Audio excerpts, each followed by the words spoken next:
comenzar este tiempo hablando de gramática. Y gramaticalmente se necesita que haya un sujeto, un verbo y un predicado. Sujeto, verbo y predicado para que haya una frase. Para que haya una frase se necesita que haya sujeto, verbo y predicado. Si nosotros pudiéramos hoy resumir cuál sería la frase que pudiera resumir la Biblia en dos palabras, porque esencialmente una oración, una frase pudiera ser construida solamente con el sujeto y el verbo. Es más común en inglés que en español se necesita el predicado, pero si tenemos el sujeto y tenemos el verbo, se puede hacer una frase con esto. Si pudiéramos entonces pensar por un ratito, ¿cómo pudiéramos nosotros poner en una sola frase quién es el sujeto y el verbo principal de la Biblia? ¿Cuál sería esa frase? ¿Lo ha pensado? ¿Cuál sería esa frase? ¿Cuál sería la frase que pudiera resumir en dos palabras quién es el sujeto y cuál es el verbo principal de la Biblia? Sin duda alguna, ustedes y yo vamos a estar de acuerdo que el sujeto, el que ejecuta la acción, es indudablemente en la Biblia, es Dios. Es Dios. Dios es el personaje principal de la Biblia. Son 66 libros hechos por diferentes autores en diferentes épocas, en diferentes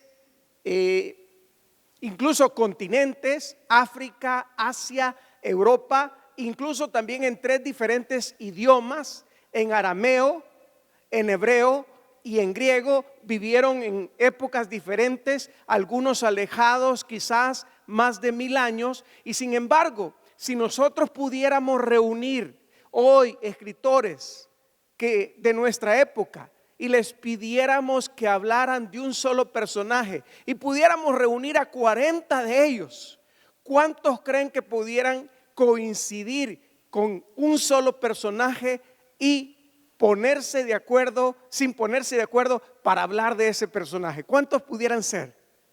Sería improbable que pudieran coincidir a lo mejor en uno solo. Pero en la Biblia tenemos 66 libros y en cada uno de ellos Dios es el personaje principal. Así que Dios es el sujeto en esta frase que pudiera resumir la Biblia. Y si alguien pensó que somos nosotros el sujeto, está muy lejos, porque nosotros no somos el sujeto de la Biblia, el hombre. Nosotros somos tan solo de quien se dice somos beneficiarios de la acción, es decir, somos el predicado. Somos los beneficiarios que reciben la acción del sujeto y el verbo describe la acción. Ahora, ¿cuál sería el verbo de esta oración gramatical que resume la Biblia? Si el sujeto principal es Dios, ¿cuál sería el verbo? Y sin duda la mayoría de nosotros probablemente coincidió en que el verbo es amar. Pero yo quisiera mostrarles otra mirada diferente y otra perspectiva, porque yo creo verdaderamente que sí es el fundamento de todo lo que Dios hace es el amor. Pero esto es lo que motiva a la acción. Y yo quiero proponerles otro verbo en lugar de amar. Y el verbo es dar. 3 palabritas, dar, pero resumen todo el mensaje de la Biblia.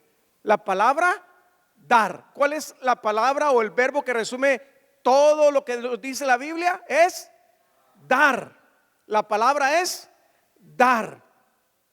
¿Y dónde encontramos el sujeto y verbo principal de la Biblia? ¿Dónde podemos encontrar esto? ¿Dónde tenemos una base bíblica para decir que esto es así? Y lo vamos a encontrar en el versículo más conocido de toda la Escritura, Juan 3:16. Y todos conocen ya ese texto y hasta lo pueden repetir de memoria. Algunos lo dicen mal y otros lo dicen bien, porque algunos, en vez de usar el verbo como está allí, dicen para que todo aquel que en él crea, en futuro, y el verbo está en presente, por eso estamos hablando de gramática, para que todo aquel que en él cree. ¿Cree cuándo? Hoy, porque hoy es el día de salvación. Hoy es el día aceptable. Hoy siempre será hoy. Y Dios es el siempre presente. Dios está presente con nosotros todo el tiempo. Muy bien, entonces aquí dice, y lo leemos juntos si quiere, en Juan 3:16, porque de tal manera amó Dios al mundo que ha dado. Allí está la frase que resume la Biblia: a su Hijo unigénito, para que todo aquel que en él cree no se pierda, mas tenga. Y notaron que dije para todo aquel que en él. Si decimos crea, yo puedo suponer que en el futuro lo voy a poder hacer. Hoy estoy joven, pero ya cuando haya disfrutado la vida, entonces cuando ya sea más anciano, cuando mi vida sea más tranquila, entonces voy a creer. No, la Biblia dice cree y cree hoy. Pero aquí acabo de mencionar, está el resumen en una sola frase. Dice aquí la Biblia, porque de tal manera amó Dios al mundo que ha dado. Y el sujeto y el verbo principal de la Biblia está enunciado ya en esta frase: ha dado. Diga conmigo, ha dado. ¿Quién ha dado? Dios. ¿Y qué dio Dios? Vean otra vez, sujeto, el que ejecuta la acción, Dios. ¿Y qué ha hecho Dios? Ha dado. ¿Y qué ha dado? A su Hijo unigénito. Y ahora el predicado. ¿Quiénes son los beneficiarios de esa acción? El mundo, nosotros. Diga yo. Porque Dios me amó. Dígalo así, porque Dios me amó. Me entregó el regalo más grande que Él tenía. Y si lo cree, dele gracias al Señor. Nosotros somos el objeto del amor divino. Nosotros somos como la niña de los ojos de Dios, lo más especial. Somos su tesoro. Y porque nosotros éramos su tesoro, Dios nos dio, no un ángel, no un arcángel, nos dio lo mejor que tenía. Nos dio a su Hijo, el Señor Jesucristo. Y lo entregó por nosotros en la cruz. Dios nos entregó a su Hijo. Toda la Biblia entonces se puede resumir en esta oración que es completa: Él dio. Y por eso el tema del mensaje de hoy es Él dio. Y la Biblia trata acerca de cómo Dios nos dio a su Hijo único, pero también trata de cómo su Hijo único se entregó por nosotros también. Se dio por nosotros. La Biblia dice que siendo rico se hizo pobre para enriquecernos a nosotros. ¿Y cuál es nuestra riqueza? Nuestra riqueza es el Señor Jesucristo, porque si lo tenemos a Él, lo tenemos todo. Si no lo tenemos a Él, no tenemos nada. Pero se entregó. La Biblia dice que se vació, se dio completamente a nosotros.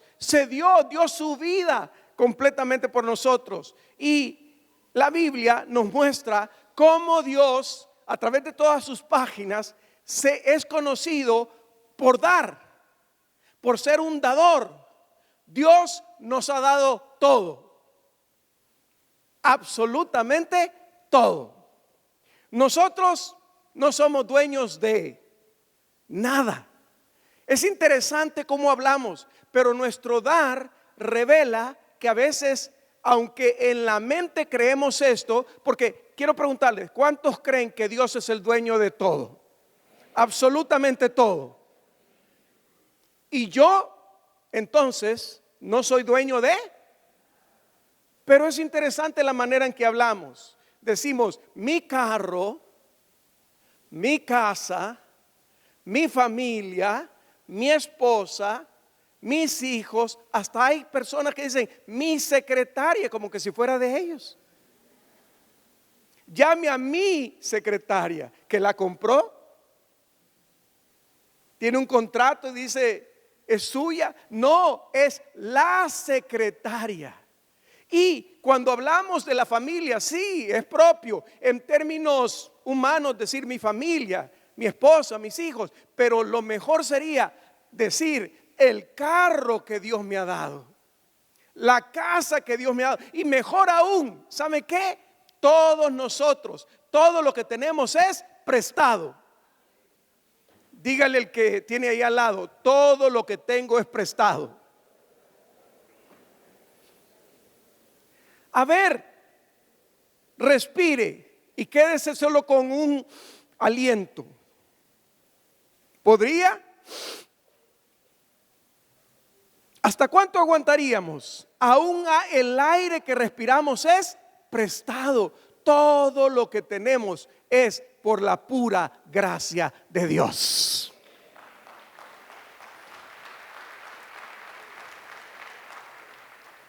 Es por la gracia de Dios. Yo no tengo nada. Hoy me vine con este traje prestado. ¿Qué tal me queda?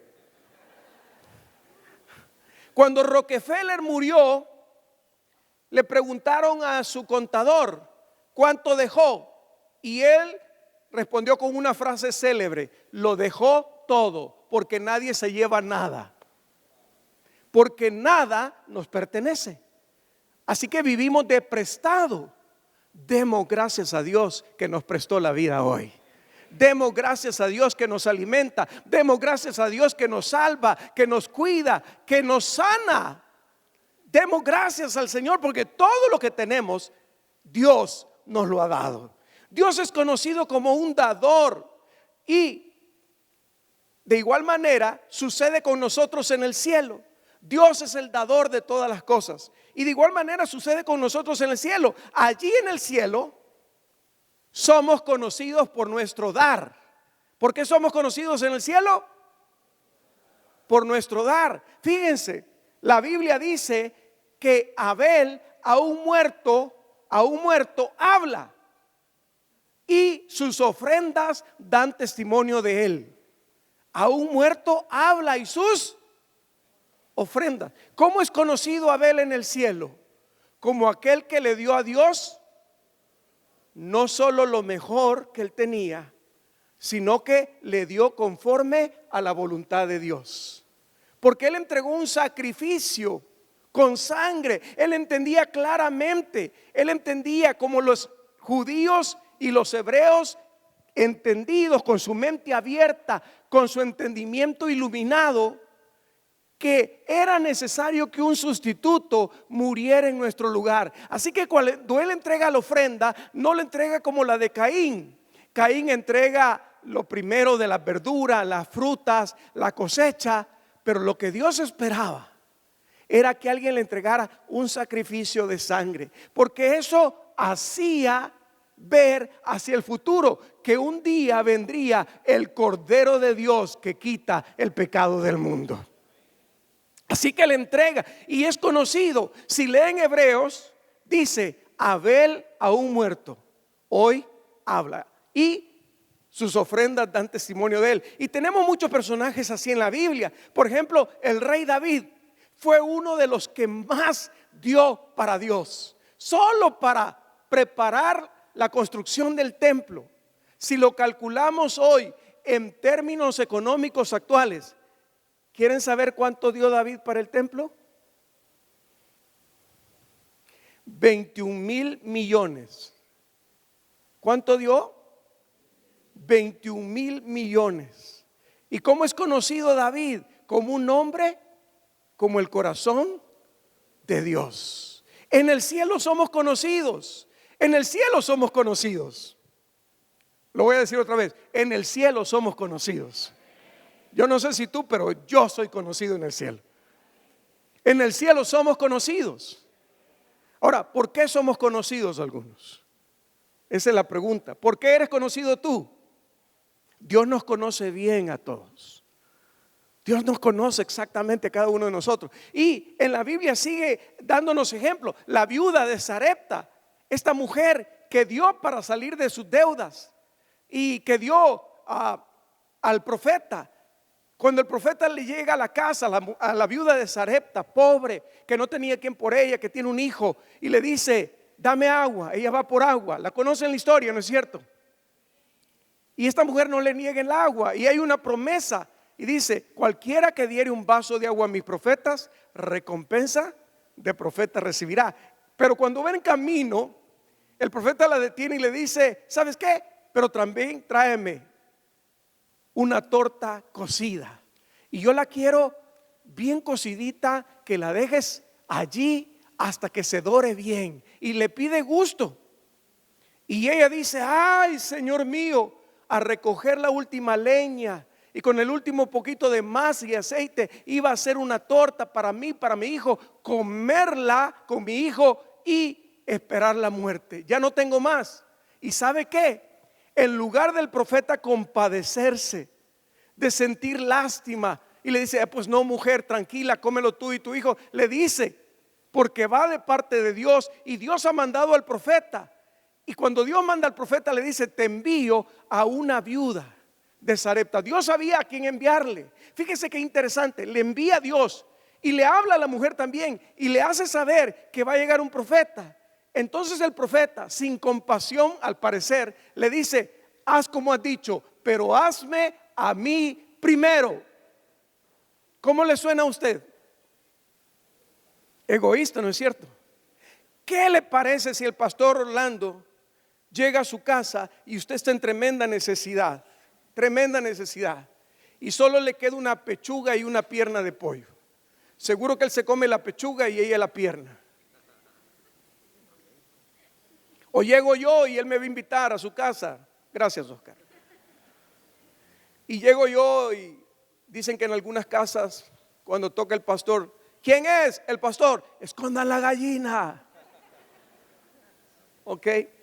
Entonces yo entro y me dicen, pastor, fíjese que qué pena, usted nos pide de comer, pero solo tenemos la pierna, ella se la va a comer y yo me voy a comer la pechuga. Pastor, ya no hay más.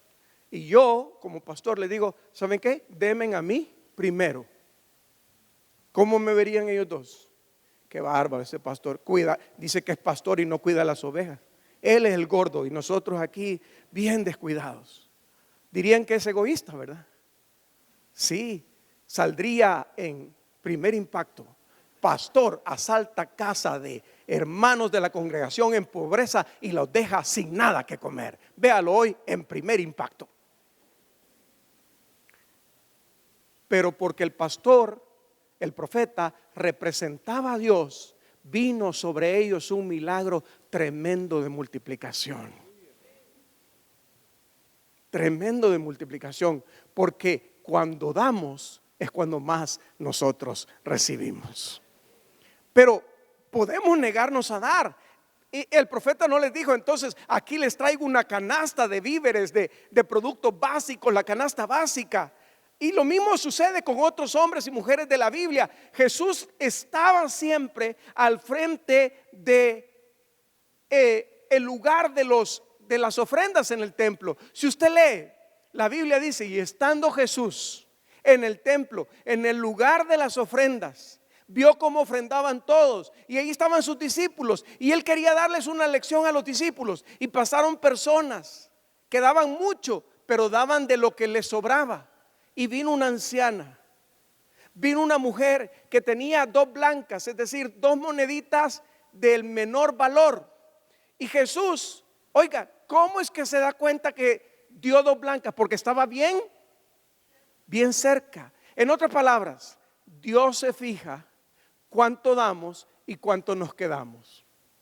Y cuando ella da, le dice a todos los discípulos, esta mujer ha dado todo. Y le pregunta a los discípulos seguramente, Señor, pero si dio 2 moneditas, solo 2 blancas dio. Sí, pero ella se quedó sin nada. Esta dio más que todos los demás. Y en el cielo somos conocidos por nuestro, ¿por qué? Por nuestro dar. Vamos a Cornelio, Hechos capítulo 10. Está orando, ayuna, es un hombre que construye templos, es un hombre que ofrenda. Y cuando el ángel de Dios llega, lo que el ángel le dice a Cornelio es: Dios ha escuchado tus oraciones y ha visto tus ¿qué? Ofrendas. Dios ha visto tus ofrendas. ¿Le interesa a Dios el dinero? ¿Saben que no? Le interesa el corazón. Pero una de las formas prácticas de mostrarle a alguien que lo amamos es a través de dar. Porque se puede dar sin amor, pero no se puede amar sin dar. ¿Sí o no? Se puede dar sin amor, como quien da una limosna y al paso ahí en el vehículo, pero no se puede amar sin dar. De ahí que el esposo que ama a su esposa le brinda lo mejor. No como el esposo que le dice a la esposa: hoy vamos a salir a comer afuera, y la saca al jardín y ahí comen.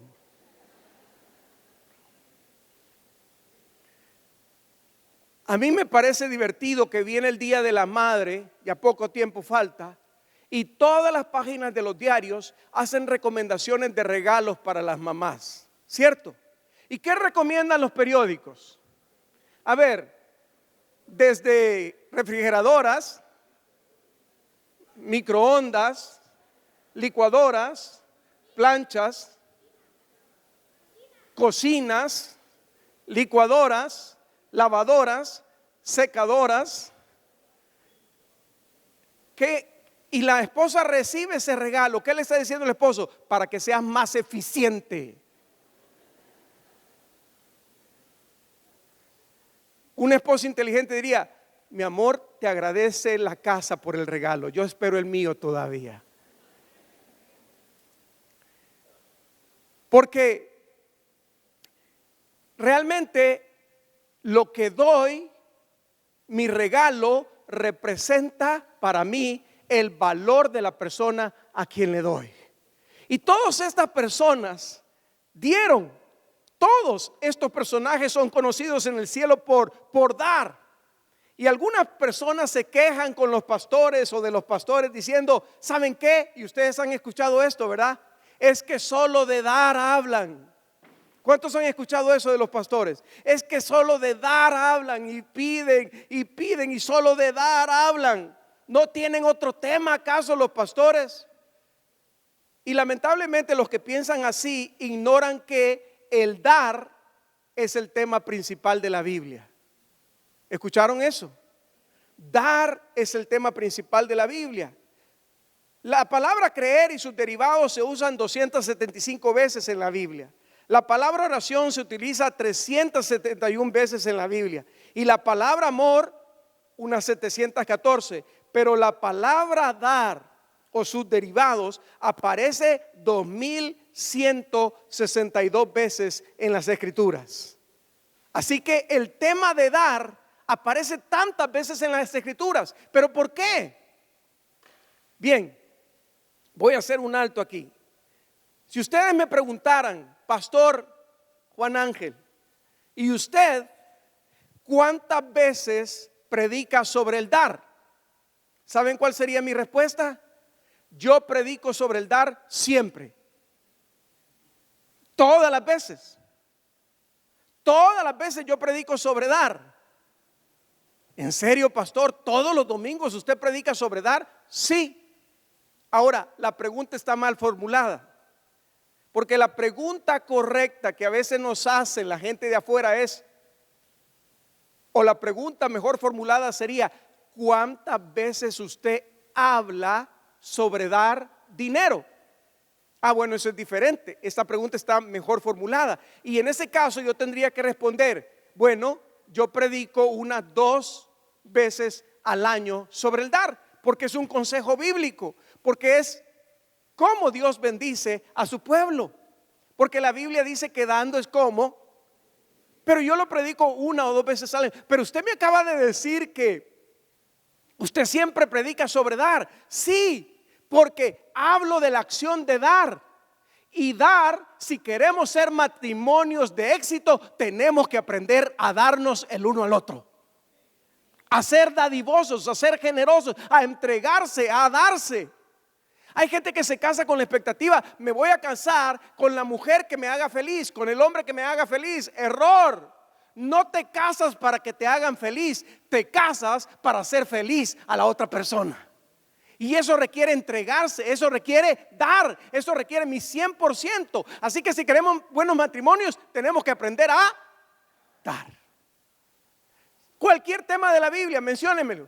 ¿Podemos hablar acerca de discipulado sin dar? No, no se puede, porque para discipular a otro hay que darle tiempo, hay que darle energía, hay que darle voluntad, hay que darle disposición. Cualquier tema de la Biblia, no podemos hablar de servir sin dejar de hablar de dar, porque servir y dar son sinónimos. Y si no nos entregamos a Dios, no nos damos a Dios, no vamos a servir a Dios. Y el que no sirve, no sirve. Así que todo lo que hablamos tiene que ver con dar. Si hablamos de cualquier otro tema de la Biblia, cualquier tema de la Biblia, si hablamos del perdón, tenemos que aprender a dar, porque estamos dando perdón. Y así como recibimos perdón de Dios, debemos dar el perdón también a otras personas. Así que siempre nuestro tema es dar. Si queremos hablar de adorar, tenemos que aprender a dar, porque no es para nosotros que adoramos, es para Dios a quien adoramos.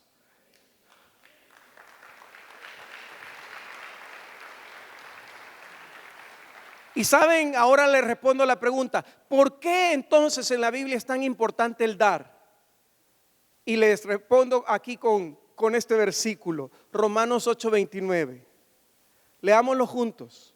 Y este es el deseo, el propósito de Dios. ¿Lo ven ahí en la pantalla? Si es que lo pueden leer. Pero dice Romanos 8:29: porque a los que antes conoció, también los predestinó. ¿Para qué? Para que fuesen ¿qué? Hechos conforme a la imagen de su Hijo. ¿Sabe por qué para Dios es importante que aprendamos a dar? Porque dando es como somos transformados a la imagen de su Hijo Jesucristo. Dando. Oigan, ¿cuándo nos parecemos más a Dios? ¿Cuándo es que nos parecemos más a Dios? Hay un dicho que dice: de tal palo, tal astilla. Si somos hijos de Dios, entonces debemos hacer las obras de Dios. Si Dios se dio, también nosotros tenemos que. Les he contado esa historia antes, pero si ya lo oyó, bueno, la va a volver a oír. Y si no la ha oído, igual va a ser de beneficio. Pero en la Segunda Guerra Mundial quedaron muchos niños huérfanos en toda Europa. Y había un soldado asignado allí en Roma, en Italia. Y se cuenta que este soldado, justo después de pasar la guerra, en el tiempo de ocupación, posguerra, comenzaron a abrir panaderías y comercios. Y abrió una panadería y él entró a la panadería a comer verdadero pan francés. Porque yo no sé si comemos aquí pan francés, porque todos le llamamos pan francés. Bueno, él entró a la panadería. A mí me gustan los croissants con un cafecito. Ya pensé en el cielo. Yo no me puedo imaginar el cielo sin una cafetería. Bueno, eso lo dejamos aparte. Porque en la iglesia decimos que sin fe es imposible agradar a Dios y sin café al pastor. Pero bueno, el soldado entra a la panadería y compra una bolsa de pan caliente.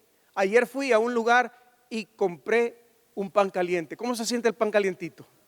Dan ganas de comerlo solito, ¿verdad? O se lo imaginan con un poquito de mantequilla. Uy, si no han desayunado igual que yo. Entonces fíjense, y compra el pan caliente y sale con una bolsa. Pero al salir hay un niño que está en la vitrina viendo todo el pan. Es un huérfano.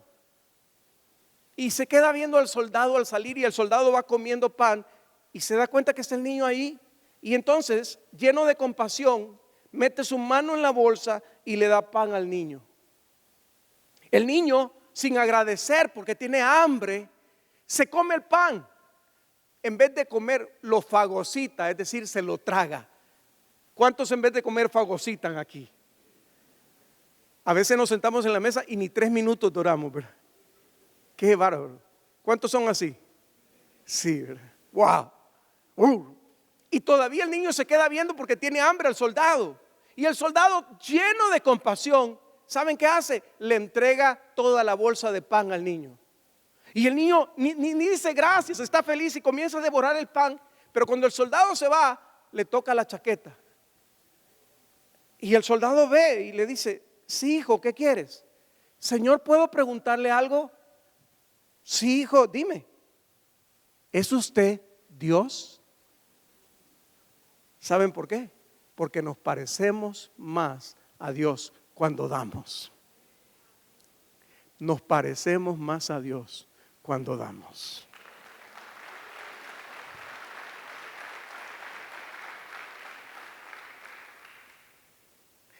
Qué tremendo. Así que este es el deseo de Dios para nosotros, que seamos hechos conforme a la imagen de su Hijo. Dios es un dador y lo que nos transforma verdaderamente es cuando damos. Así que para que podamos ser más como nuestro Creador, debemos aprender a dar, pero de 2 formas: voluntariamente y generosamente, tal como Dios lo hizo. Voluntariamente y generosamente. Cuando recibimos a Jesús como nuestro Salvador, recibimos una nueva naturaleza. La Biblia dice que el amor de Dios ha sido derramado en nuestros corazones. Cuando recibimos a Cristo, nuestra naturaleza humana cambia. Pero ustedes han oído a personas decir: yo así soy y así acépteme porque así soy yo. Eso niega la verdad del Evangelio, porque la verdad del Evangelio dice que el Evangelio de Dios es poder para transformar la vida del hombre. Cambia nuestro carácter, cambia nuestra manera de ver las cosas, cambia todo. Es más, amamos a la suegra, perdón. No, yo estoy casado con una, ya no debo decir eso. Pero escúcheme, cuando el amor de Dios llega a nuestra vida, no solo amamos a Dios, sino que aprendemos a amarnos a nosotros mismos. Aprendemos a amar al prójimo como a nosotros mismos. Aprendemos a amar a otros que ni siquiera conocemos.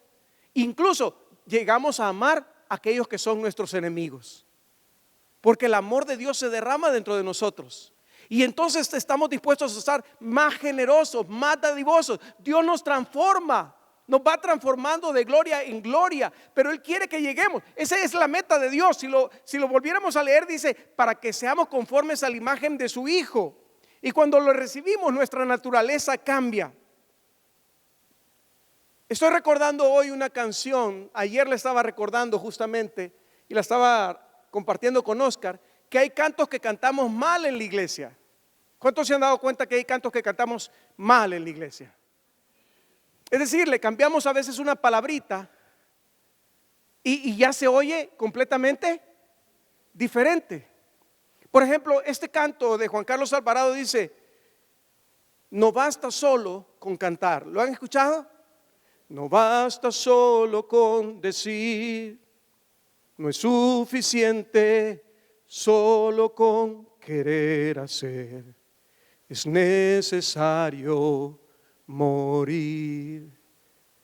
No basta solo con soñar, no basta solo con pedir, no es suficiente solo con querer tener, es necesario morir. Y aquí viene la parte donde muchos se equivocan.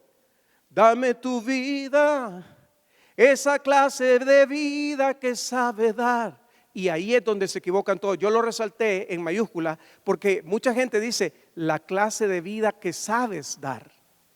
Y no es así. Si lo escucha correctamente, el canto dice: esa clase de vida que sabe dar. Él hizo esta composición y es una de las mejores composiciones que hizo. No basta solo con orar, no basta solo con pedir, no basta solo con cantar. Es necesario morir al yo, al egoísmo, y tener una vida que sabe dar como la de Cristo, que se dio por amor a nosotros.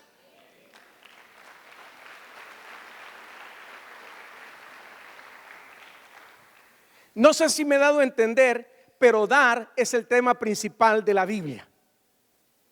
¿Me he dado a entender? Me quedan 0 segundos. Pero déjenme mostrarles, tú y yo hoy estamos aquí porque Dios entregó a su Hijo Jesucristo. Si no, tú y yo no estuviéramos hoy aquí. Escúcheme, y por un segundo pensemos, ¿dónde estaríamos si Dios no hubiera dado a Jesús? ¿Cómo sería este mundo si Dios no hubiera entregado a su Hijo? ¿Cómo estaríamos sin Jesús? Hay otro canto que dice precisamente, ¿dónde estaría hoy si no me hubieras alcanzado? ¿Dónde estarías tú? ¿Te acuerdas de donde Dios te sacó? ¿Te acuerdas?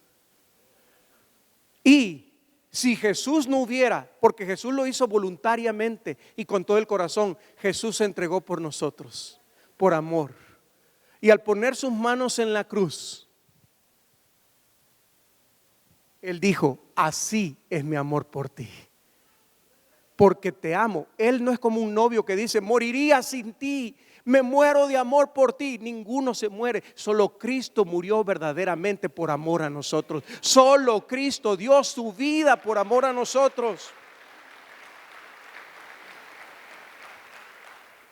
Estamos aquí porque su Hijo, Dios dio a su Hijo por nosotros. ¿Y saben qué? Si tú no le hubieras dado tu vida a Jesús, no estarías hoy aquí. Espero que todos le hayan dado su vida a Jesús. Pero si tú no le hubieras dado tu vida a Jesús, no estarías aquí. Es más, hoy, este domingo, hoy, este día, estás aquí porque le diste tiempo a Dios, le diste el primer lugar a Dios. Y aquellos que le dan el primer lugar a Dios, dice Dios que todas las cosas le vendrán por añadidura si pones en primer lugar a Dios.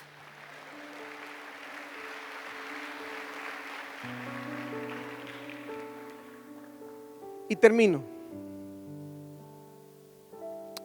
con, y nosotros, todo lo que Dios ha creado da, todo, cualquier cosa, el agua, sin agua no podríamos vivir. ¿Y quién nos dio el agua? Dios.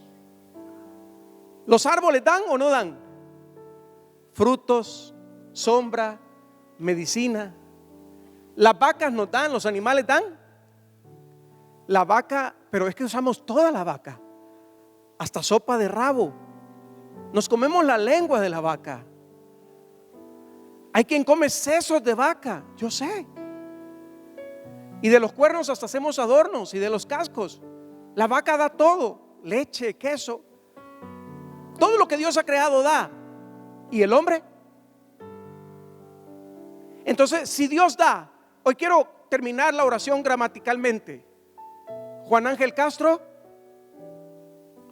y esta va a ser una oración con interrogativa o con signo de admiración. ¿Con cuál terminaría tu nombre? Juan Ángel Castro, ¿da? ¿O Juan Ángel Castro, da? Es diferente, ¿no? Pregúntale al que tiene la par, ¿y tú das? Y si el otro le responde, doy. Qué bueno. Saben, hay un pasaje que dice, 1 Crónicas 26, 29, 6 al 9, dice, entonces, voy a leer a David, 1 Crónicas 29, 3, además de esto, por cuanto tengo mi afecto en la casa de Dios, yo guardo en mi tesoro particular oro y plata, que además de todas las cosas que he preparado para la casa del santuario, he dado para la casa de mi Dios. Versículo 6. Entonces los jefes de familia, al ver a David entregar todo, los jefes de las tribus de Israel, los generales, capitanes del ejército y los funcionarios administrativos, 1 Crónicas 29, 6, estoy leyendo el 7, todos ofrendaron voluntariamente. Y luego el 9 dice: el pueblo se alegró por las ofrendas, porque habían dado libremente y de todo corazón al Señor. Y el rey David se llenó de gozo. ¿Saben? Todo pastor quisiera sentirse así como el rey David, cuando ve al pueblo dar, porque cuando el pueblo da, significa que aman a Dios. Y no solo que aman a Dios, sino que se han entregado a Él y han entregado todo a Él. Y ya no son como otros, porque lo que priva en la mente humana, en el corazón, es el egoísmo. ¿Saben cuál es la forma de vivir nuestra sin Dios? Primero yo, después yo, y por último yo. Y si sobra algo, también para mí. Pero aquí dice: y dieron voluntariamente y generosamente. Una de las cosas que más me causa tristeza en la iglesia actual es esto: que hay personas que ya no quieren dar. No, a Dios no le duele que no den, porque Dios seguirá siendo el dueño del oro y de la plata. Dios no necesita el dinero. A Dios le duele que la gente sea ingrata, desagradecida. Y si alguien dijo: si de algo hay escasez en este mundo, es de gratitud. Mark Twain tuvo palabras muy fuertes para hablar acerca de personas así. Él dijo: cuando recoges un perro abandonado, lo cuidas y lo alimentas, puedes tener la seguridad de que nunca te morderá la mano. Esa es la diferencia entre un perro y un hombre. Wow. ¿Escucharon esa frase de Mark Twain? Lo vuelvo a leer. Cuando recoges un perro abandonado, léalo conmigo, lo cuidas y lo alimentas, puedes tener la seguridad de que nunca te morderá la mano. Esa es la diferencia entre un perro y un hombre. Todos los que dieron en la Biblia lo hicieron porque reconocían: primero, nada me pertenece, todo lo pertenece a Dios. Nada de lo que tengo es mío, todo se lo debo a la pura gracia de Dios. Y por lo tanto, Dios es digno de gratitud de mi parte. ¿Y saben qué? A Dios no le duele que no demos. Es más, nos dice voluntaria y generosamente. Tú puedes decir: no quiero dar, y está bien, pero seríamos desagradecidos, ingratos. Cuando los 10 leprosos fueron sanados, ¿cuántos regresaron? ¿Y saben qué preguntó Jesús? ¿Y los otros 9? No tuvieron tiempo para gracias. ¿Saben? El primer pecado del hombre es este: y habiendo conocido a Dios, Romanos 1, no le dieron gracias. Hoy nosotros queremos darle gracias a Dios de todo corazón, porque sin Él ninguno de nosotros estaría acá. Dale gracias al Señor porque Él te ha salvado, te ha rescatado.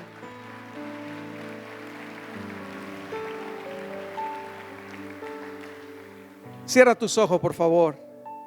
Señor, dame un corazón agradecido, que nunca pierda la sensibilidad y el entendimiento de que nada, absolutamente nada es mío. Dale gracias y dile: sé que todo viene de tu mano, Señor, y todo lo que tengo es tuyo. Gracias por darme a tu Hijo Jesucristo. Es el más grande regalo. Gracias por darme tu amor, tu perdón, el regalo de la vida eterna. Y ayúdame, Señor, a no caer en la ingratitud y siempre estar dispuesto a darme yo y a dar de todo lo que tú me has dado: fuerza, tiempo, dinero, servicio, talentos, habilidades, todo lo que soy, todo lo que tengo. Y te pido, Señor, que cada día me transformes a tu imagen y que yo pueda ser un fiel reflejo de tu amor, de tu presencia en este mundo, de tu persona. Te lo pido en el nombre de Jesús. Te lo pido en el nombre de Jesús. Y todos decimos amén.